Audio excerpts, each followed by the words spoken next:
All right, the numbers are coming in from New Hampshire. 6% of the vote now in, 6% of the vote in. Looks like a bit of a three-way race for first place. Bernie Sanders, 27.2%. Pete Buttigieg, 22.4%. Amy Klobuchar, 21%. Elizabeth Warren in fourth place, distantly at 9.6%. Joe Biden in fifth place, 8.5%. Tulsi Gabbard, Tom Steyer, Andrew Yang, they round out the field right now. Let's go over to John King over at the Magic Wall. He's taking a closer look at all of this for us. Bernie Sanders still maintaining his lead with 6% of the vote in. Right, and you see he's the lighter blue on the map, and you see more of the towns with his light blue, but it's pretty close. It's pretty close, and we're very early in the count as we go through. I mentioned earlier Keene is one of the college towns. Portsmouth's over here in the eastern part of the state is progressive. Sanders winning where he's supposed to win. The question will be the margins, especially in this complicated, more crowded race. It's very different than 4 years ago. One other thing I do want to show you is right here. This came in a short time ago.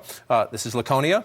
It's a small bit of the vote, 17% reporting so far. Why am I pointing that out? Number one, I said earlier, up toward the lake region, a lot of people said, watch Mayor Buttigieg up there. But this is one of the 6 bellwether townships I talked about earlier. It has been right. The winner of Laconia has been the statewide winner of the Democratic primary going back to the 1950s. So we'll keep an eye on that through the night. 17% of the vote in there. Right. We don't know if that's going to hold up or not, and we also don't know if that record will. Sometimes records get broken. That's right. That's why election nights are fun. So one way to look at this, right? So you want to come look through. Again, it's very early on in the vote. But where is Bernie Sanders running first? Where is he running second?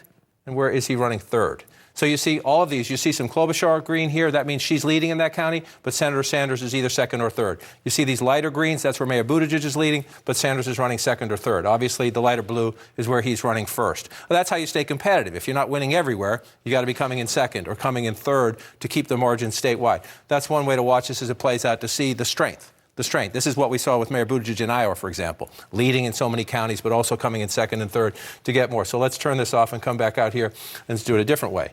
Where is Mayor Buttigieg running first? Add in second, add in third. Let me hit that. There you go. So you see, again, just like Senator Sanders, in places where he's not in first, that's the lighter green for Mayor Buttigieg. In places where he's not in first, you just saw some votes come in there, but it stayed lit up. He's running second or third. Again, that's how you keep yourself competitive in a close statewide race. In a place that's maybe not your stronghold, you're still getting some votes to keep yourself in the margin. Let's come back out again and close this off. Take that off, and let's see Senator Klobuchar. Can she match it up the same way? You see where she's first, those towns there, second, and third. Again, Sanders, Buttigieg, Klobuchar. The reason this race is close is because some towns they're leading, but in the other towns, they're second or third. And so here's something. Let's take a look at Warren and Biden. Yeah, that's the hard part in the sense that if you are, let me go in and turn these off, and you come back up here now to the former vice president. You're the former vice president of the United States. You're not first anywhere. You're not second anywhere. I'm sorry, he was second up here, way up here in the North Country. I'll take a look at that. And this is very deceptive, and I don't mean to overstate this. This is Dixville. He's third, but the third place candidate's got no votes in Dixville. So let's move down here. In Millsfield, he's running second here, but it's 1 vote so far. Yeah. These are very small, as I said earlier. In the North Country up here, it all adds up. You count every vote, but most of the votes, the population, is down here. So let's do the same thing with Senator Warren from Massachusetts. Turn off Biden, move down to Warren. She's not first anywhere. She's not second anywhere. Oh, she's second right there. Again, that's Hart's. I'll show you that in a second. Again, the only place she's running second or third are in the tiny 2 towns that voted at midnight, where you had 3 or 4 or 5 votes count. Take a look now. 8% of the vote, John, is now in, and Bernie Sanders at 28.3%, Pete Buttigieg 22.2%, Amy Klobuchar. Whoops. Sorry about that. That's my bad. Amy Klobuchar, 20.2%. Elizabeth Warren, she's down at 9.3%. And Joe Biden is in 5th place right now, not doing very well, at least with 8% of the voting in. Right. And so we're early, but if you're the Sanders campaign, you're starting to stretch it out a little bit. You like that. The question is, what will the margin be? And again, the lighter blue starting to fill in. I just want to check over here in Dover to see if we have any more. We do not. We saw that earlier. We saw these numbers. You come up here. This is, again, one of the bellwether counties, bellwether towns. I'll get used to that. Here we go back through that. And you just see up here, the competition up here, Buttigieg and Sanders up here. Let's come down and see where Senator Klobuchar, Candia here. Again, very small margins here as we go through it. Some of these towns are very small, but again, in a close race, every vote counts. And what we're waiting for, we see these first results in Manchester here. 33% of the vote is in Manchester, Sanders, Buttigieg, Klobuchar. Good for Sanders, blue collar, largest population center here. I just want to say, again, Manchester tends, if someone's going to catch him, sometimes that happens late. What was the margin 4 years ago in Manchester? Here we go. Sanders winning by a bigger margin, but again, sometimes hard to look at in the two candidate race. The dynamics are very different. But to the point I made earlier, here's Manchester. Sanders wins it big. This is Bedford. Republican, affluent, was red in November for Donald Trump. Hillary Clinton, a narrow victory there. This is one of the things we're going to watch. This is more of your gritty urban area. You start moving out away from the center city to the suburban area. This is a more affluent suburb here. Is there a difference tonight when we come back into the 2020 scenario? We don't have anything from Bedford just yet. Is there a difference as you move out of the urban areas, out into the more suburban areas because of the open primary? Because undeclared voters can come in and vote tonight, and we know there was a decent percentage who did so. Do we get all the different colors down here, and we have go town to town, rock'em sock'em, or do we get more Sanders blue? We'll see that as this starts to fill in. And just to emphasize, no offense to the smaller towns up here, but the bulk of your people in New Hampshire are here and down. And I don't want to leave Nashua out of right here along the Massachusetts border.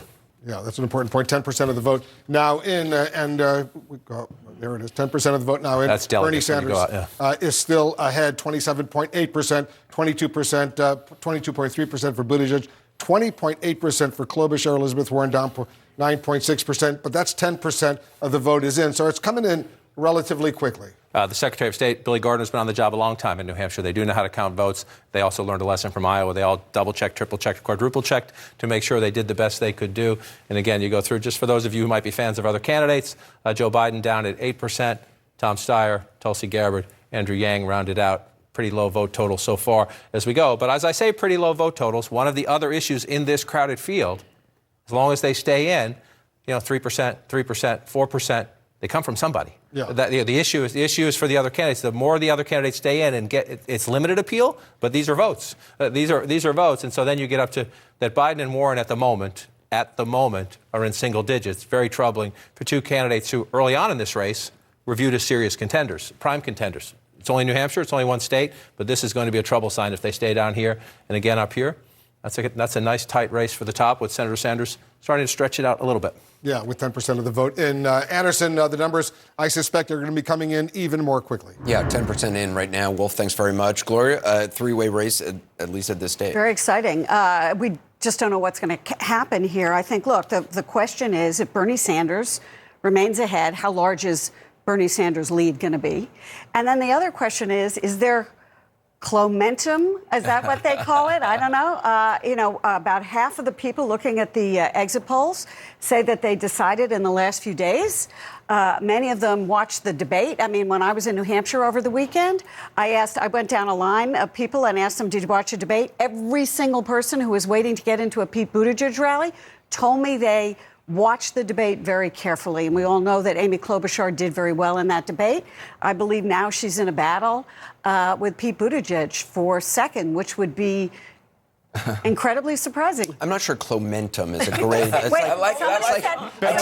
take Klomentum for my sciatica. What about, Klobosurge? Klobosurge? I don't know. I think you got to work on that. Okay. David Axelrod? Better than Amy Lister. But, look, I think she's going to be one of the big stories tonight. Obviously, many of us were around a table on Friday night. The governor doesn't work on Friday night, so he wasn't here for that I was with the nation's governors having dinner. Oh, all right. At the White House? Name dropper. At the White House? But we all agreed that she had a very good night. And I was up there with Gloria in New Hampshire, and it was very, very clear. There were a lot of people who were trying to decide who could be this person to beat Trump, and she took a big step forward. But look, one of the undeniable stories here is Vice President Biden, who was the national frontrunner before the voting began. The most electable, allegedly. And the thing is, when you pitch your candidacy to electability, fourth and fifth place finishes are devastating. Yeah. And now we'll see if it has an impact on his firewall in South Carolina where he is tonight. But that has to be one of the big stories. Of course, he did predict he was going to lose at the beginning of that debate on Friday. So I'm sure that didn't. He wasn't lying. Biden obviously watching this race. And we should also just point out 11% of the precincts in. So when you look at those numbers, keep that in mind. And Biden obviously watching this race from South Carolina, and they've relied on this firewall of black voters in South Carolina. I think they didn't rely on the very poor finishes in Iowa, didn't rely on the very poor finish. We'll see how he finishes in New Hampshire, but they're sort of predicting that. I think a lot of people thought that Biden coming into this race would do well with black voters. They also thought he would do well with white voters. And we've had 2 contests now with white voters having their say on this race and having their say on Biden. And so far, they don't like him very much, right? I mean, he's come in lower than I think anyone expected at this time. If you flash back to 2008, I mean, part of his appeal in pairing with Obama was that he could talk to those working class white voters. And so far, he just hasn't been able to measure up. Black voters aren't going to be enough for him to win any sort of nomination. And it's also true that black voters don't like Biden as much as they liked Obama and as much as they liked Hillary Clinton. So even if he wins black voters, it's doubtful that he's going to win by similar margin. In fairness, it's not that they don't like him. They like other people more. Affection for him, but they don't like him for this role. Right. What I think will be unique about tonight, I don't know what's to come, especially 3, 4, and 5.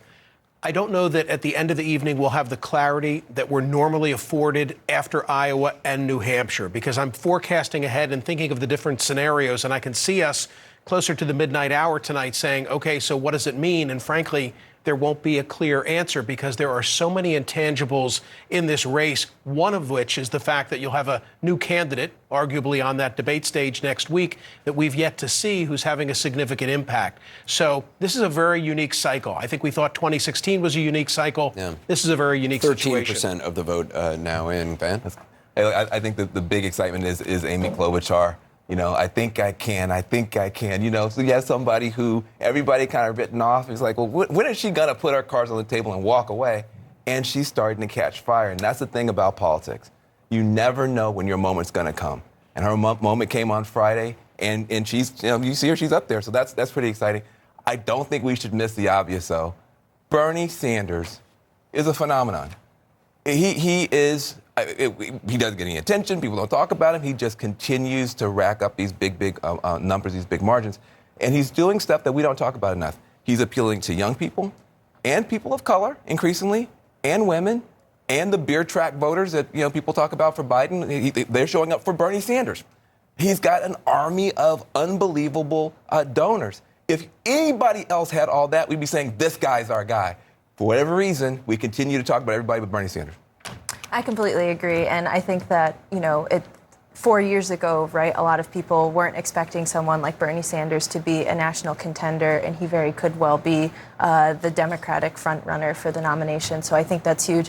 What I also think is interesting with Amy obviously doing really well in the debate and getting momentum, she's going to face the same scrutiny headed out of New Hampshire, and even right now, right, as Pete Buttigieg, around polling at around 0% with black supporters, and really struggling to see a path beyond this. So I think it's actually really critical for her campaign and several of the other ones that are down to have somewhat of a strong performance tonight if they want to make the case to not just white voters, but the broad diversity that we're going to see in the Super Tuesday states. Governor McAuliffe, what do you see in these numbers so far? Well, I mean, the big story is going to be the top 3 that have come out of this. I agree. Amy's going to be big news. What I love about Amy, she sort of seizes the moment. Yeah. She did the debate last week in Iowa when the airwaves were empty. She went out. She gave a speech when everybody was watching.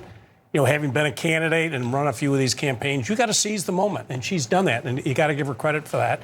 The big challenge coming now out of New Hampshire, you've had the first 2 states, and they really are, as Gloria said, test of momentum.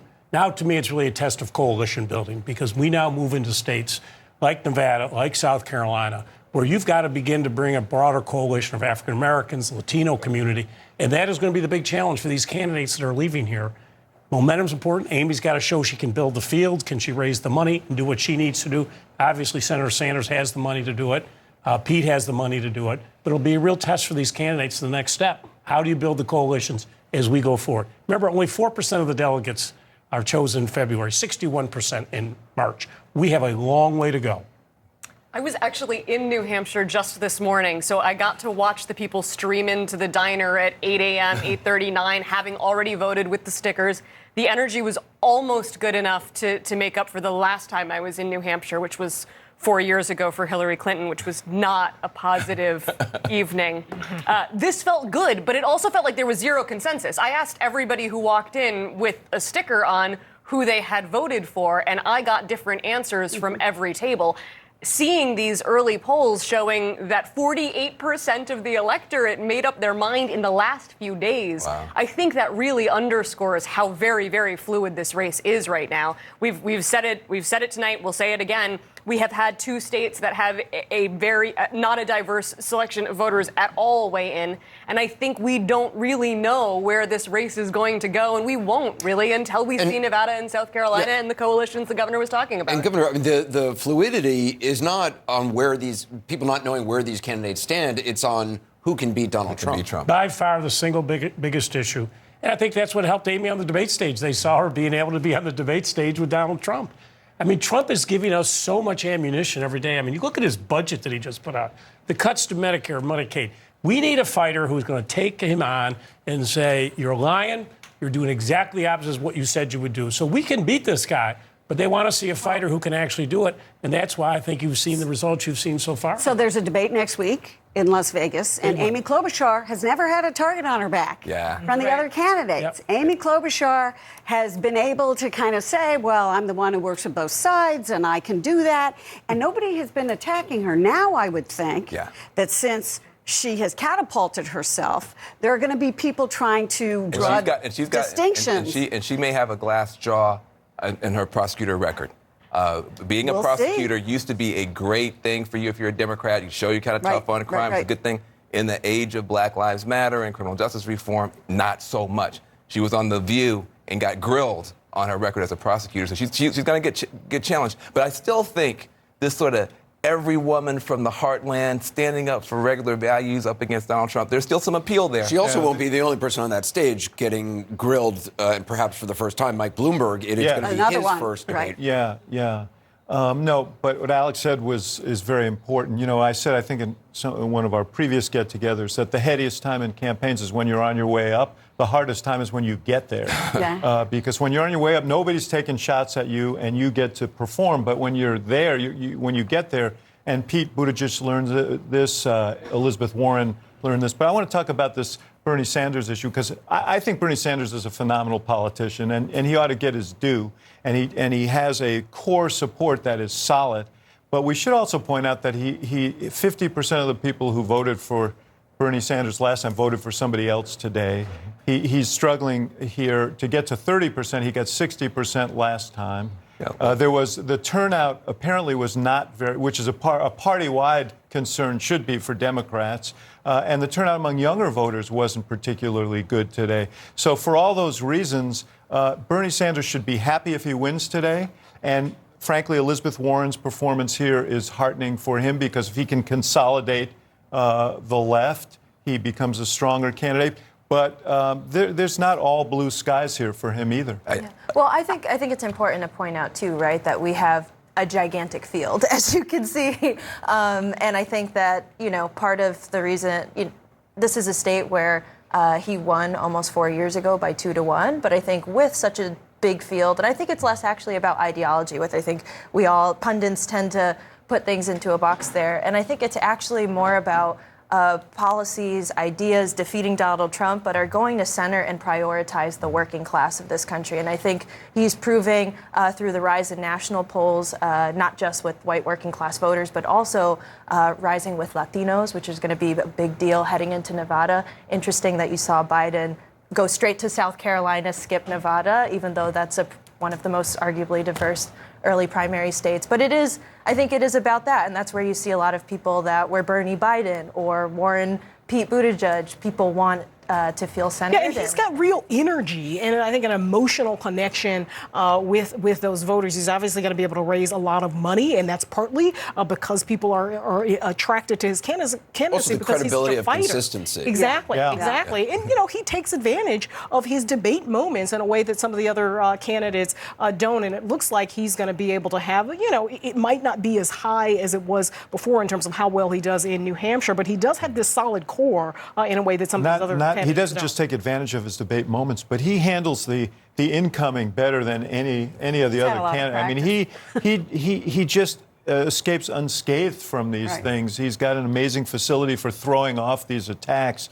No, he is an extraordinarily talented. Do you look at those numbers? I mean, right now with 14% of the votes in, you have 22% for Buttigieg, 20% for Klobuchar, Sanders with 28%. Is there a sign in there that there are more moderates in the Democratic Party who are looking for a moderate lane? Well, 2/3 or 3/4 of people describe themselves as moderate or somewhat liberal. Now, you can pair the somewhat liberal with the very liberal and say, well, it's a very liberal electorate. But the reality is that this is mostly a center-left party. And one of the reasons that Sanders is in a good position right now is there's no coalescence around one candidate in that center-left lane. And this is only going to confuse matters because Buttigieg is running a second, which is good for him, but Klobuchar right on his heels. That will give her energy to move forward. We've got Bloomberg ready to make his national debut next week on television, backed by endless amounts of money, which is no small... He's been on TV a lot. He's actually going to be there in the person. Well, but you know what? But the funny thing about that is a real test. Because you can, it's sort of the Wizard of Oz moment. He has to step out from behind the curtain. Yeah, exactly. Well, let's go back to Wolf. Anderson, thanks very much. It's 8 p.m. here on the East Coast. All the polls in New Hampshire are now closed. Let's get a key race alert where things stand right now. 14% of the vote estimated now in. Bernie Sanders maintaining his lead, 28.4%. To Pete Buttigieg and Amy Klobuchar. Pete Buttigieg, 22.2%. Amy Klobuchar, 20.5%. It's very close between the top three with 14% of the estimated vote in. Elizabeth Warren in fourth place, 9.4%. Joe Biden in fifth place, 8.5%. Tom Steyer, 3.7%. Tulsi Gabbard, 3.3%. Andrew Yang, 2.9%. Let's go over to Dana and Jake. Dana, you have some breaking news. That's right. Some news to report, and that is that sources are telling us that Andrew Yang is planning to suspend his campaign. He's planning to do so in a speech that he will give in New Hampshire in about 15 minutes. This, as you can imagine, was not an easy decision that he had to make, but he did not perform as well as he had hoped to in Iowa. And it's very early in the night here in New Hampshire, but they're looking at the numbers. They were looking at the data before people even went to the polls and didn't see a path forward for him. One source said to me, kind of tongue-in-cheek, that the math, capital M-A-T-H, just didn't work out for him. That, of course, was his slogan. But listen, he literally came from nowhere. He is a businessman. Nobody had ever heard of him. And he got to the debate stage, and he got higher in the polls than several elected officials, very well-known name-brand elected officials. Sure. And he got to this point, which is a remarkable thing. And one other thing I will say is that with him exiting the stage, we have one fewer person of color after this whole field started as very wide and very diverse. He was very impressive on the campaign trail. He had a significant Yang Gang following. Yeah, interesting guy. He started out he seemed like a one-issue candidate, introducing the idea of a UBI, Universal Basic Income, and then he broadened his appeal beyond that. Now, obviously not enough. One thing that I think is important is, are there going to be any Democratic candidates that bring those Yang voters into the fold? Because one of the questions is he was bringing a lot of new voters, a lot of disaffected voters, some former Trump voters into the fold with his message. And that's going to be a challenge for whoever gets the Democratic nomination, not just to keep all the other voters of all the other candidates, but specifically to reach out to people like Yang supporters. But I guess it's not a surprise that Andrew Yang is withdrawing after not a great showing tonight, not a great showing in Iowa. But for who he was, he punched above his weight, and I think he did a good job. David Chalian has some more results now. Jake, now that the polls have closed, we can dig into how the candidates are doing with each of these voter groups. Take a look here about the candidate qualities. Among the voters who are looking for a candidate who can bring needed change, which, by the way, 36% of the electorate said they are looking for a candidate that can bring needed change. This is a Sanders category. He gets 38% of them, nearly twice as much as Pete Buttigieg gets with 20%, Klobuchar down at 13%. Take a look about those who are looking for a candidate that can unite the country. This is about a third of the electorate today, and this is where Klobuchar and Buttigieg are battling it out. Klobuchar gets 31% of these voters looking for a uniter. Buttigieg gets 29% of them. Biden at 14%. Sanders is down at 11% among this group looking for a uniter. And finally, this issue of electability, we have talked about it all campaign season long. Among those, and you saw it was more than 60%, who want a Trump defeater, Pete Buttigieg is winning that argument right now. He gets 27% of those voters. Klobuchar behind him at 21%, Sanders at 19%. Look at Joe Biden here. He is down at 13%. This was his strong suit through all of 2019. But after you come in fourth place in Iowa, this pierces that electability prospect, and you see it here. Those electability voters, they're not going with Joe Biden. Well, that's an important point, David. Let's do another key race alert right now. Once again, 14% of the estimated vote now in. Bernie Sanders maintaining his lead with 28.3%. Pete Buttigieg with 22.3%. Amy Klobuchar, 20.4%. Elizabeth Warren, she's down in fourth place, 9.3%. Joe Biden, he's in fifth place, 8.6%. Tom Steyer, Tulsi Gabbard, and Andrew Yang, they round out the field. Let's go over to John King. He's studying these numbers for us, and you're looking closely at these townships where the numbers are coming in from. I just moved the map up a little bit. It's just easy to follow at home. The lighter blue is the Bernie Sanders.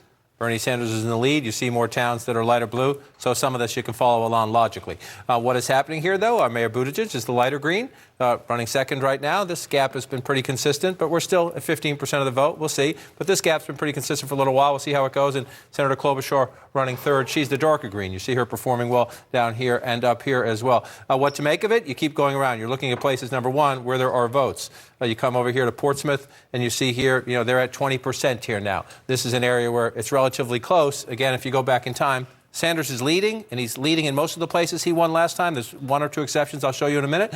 But he's leading, but in a more crowded race by less. The percentages are smaller because Democrats had more candidates to choose from, and they're clearly Democrats had a hard time settling on just one. You pull it back out and look what else you're looking for Senator Sanders. Just want to pop this up and stretch it out a little bit so it's easy to see with these smaller towns.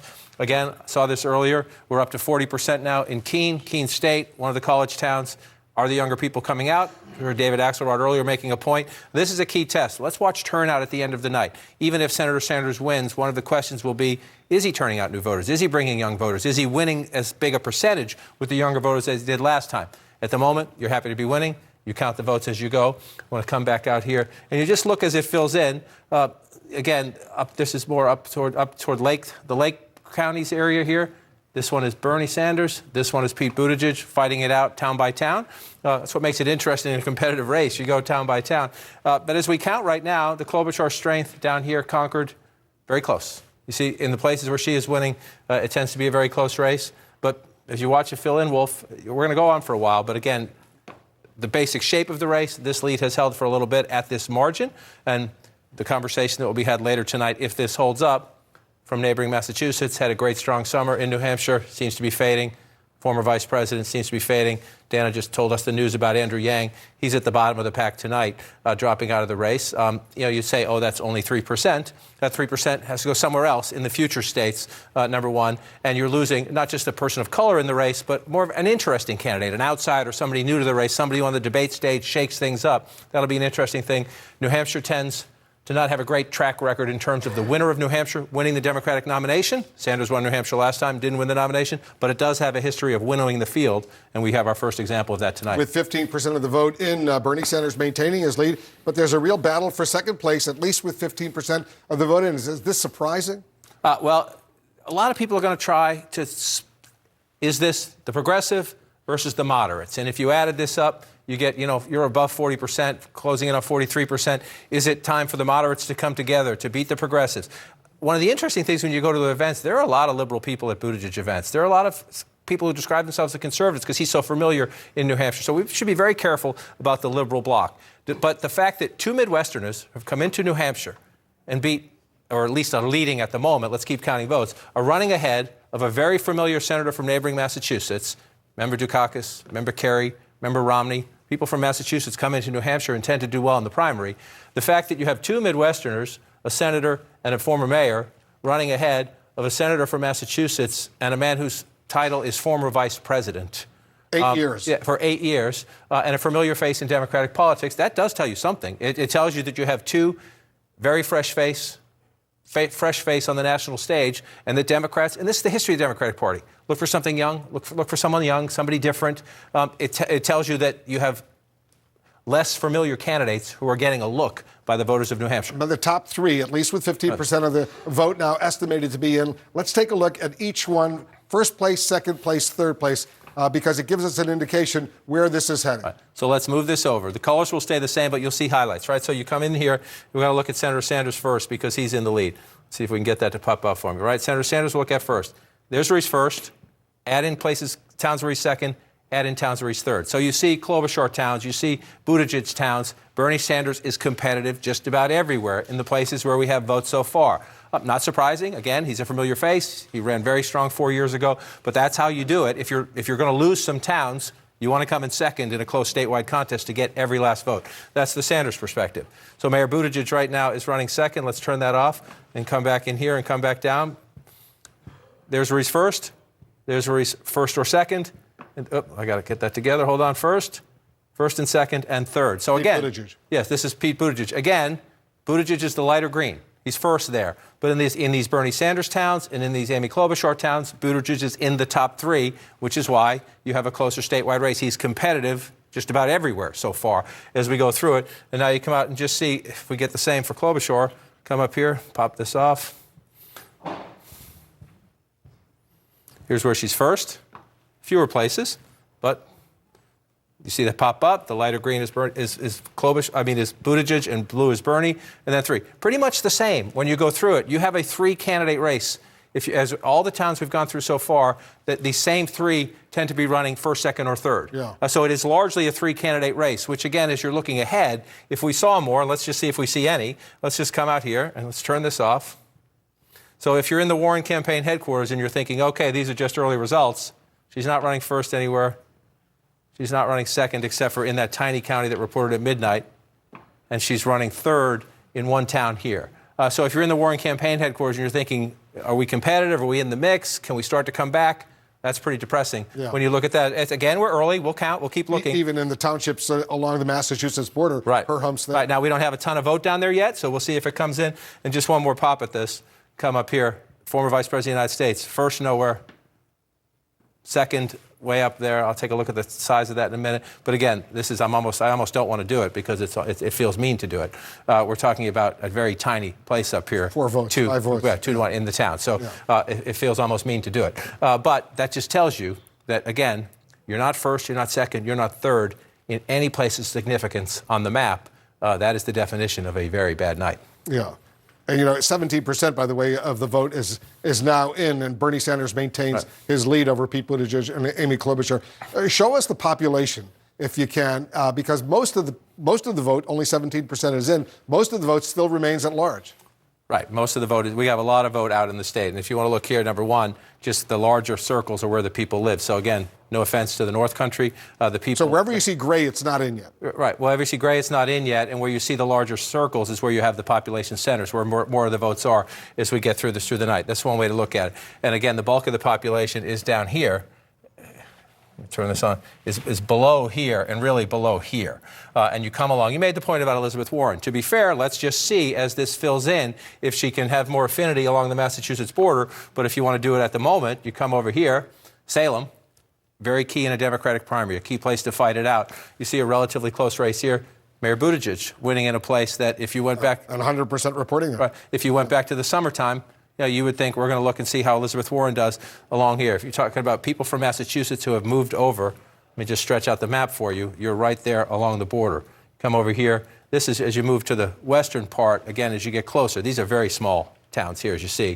146 votes with 100% in, you're winning it. But if you go back in time and you look at this from 4 years ago, I just want to show you where